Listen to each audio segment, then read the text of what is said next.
In more news tonight, for three Mexia families, Juneteenth went from a day of celebration to lifelong grief. This year marks 45 years since three black teenagers died while in police custody during the town's Juneteenth festival in 1981. Tonight, we're remembering the Comanche Three. This Black History Month, 6 News anchor Adriana Alexander spoke with a victim's family member and others connected to the case who say questions still remain decades later. Adriana? Well, tonight we look back on a painful moment in history that forever changed the Mexia community. The people closest to the case are now sharing how the tragedy still impacts them 45 years later. It was a nightmare, and ain't nothing true about it. A night of celebration turned into a night of terror for three black teenagers in 1981. Carl Baker, Stephen Booker, and Anthony Freeman were at a 3-day Juneteenth festival on Lake Mexia on June 19th. They've been doing it for years, ever since I was a baby. The Booker T. Washington Park was known to be a place where black people in the community could gather, celebrate, and feel safe. It was so packed you couldn't, it'd take you an hour to get down on the grounds. Cars parked all the way out to the road to 84. This is car right here.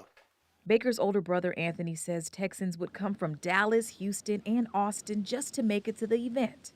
It was here at the Mexia Lake where more than 30,000 people came to celebrate Juneteenth in 1981. But when Carl, Anthony, and Stephen were arrested by police officers, it forever changed the Mexia community. They was all out there, and matter of fact, I could have been with them. Later in the night, 3 law enforcement officers with the Limestone County Sheriff's Office sailed into the celebration on Lake Mexia in a small sailboat.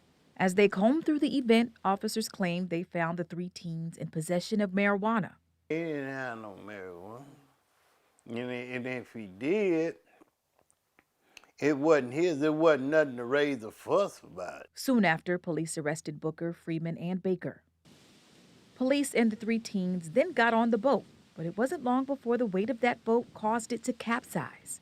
All 3 officers survived, but Booker, Freeman, and Baker drowned. That boat wasn't equipped for that many people. The officers were later charged with negligent homicide. At their trial, a central issue became whether the teens were handcuffed on the boat.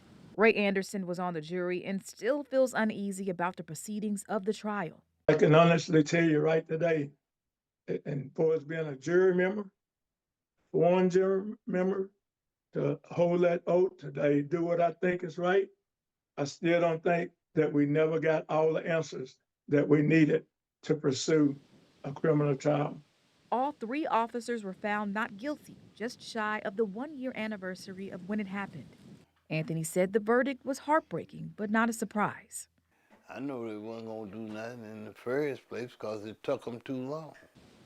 Those officers went on to continue their careers in law enforcement, but for many in the Mexia black community and for the victims' families, a trip to Lake Mexia is more than a visit to the water. I think about it every time I cross it. It's a painful reminder of Carl Baker, Stephen Booker, and Anthony Freeman, a loss the community says it still carries almost 45 years later. I think about my brother every day. Probably will, because I owe my brother. Now, each year, the Mexia community gathers to celebrate Juneteenth, but many say the tragedy still shadows the day, and the memory of the 3 teens remain forever tied to the city's celebration.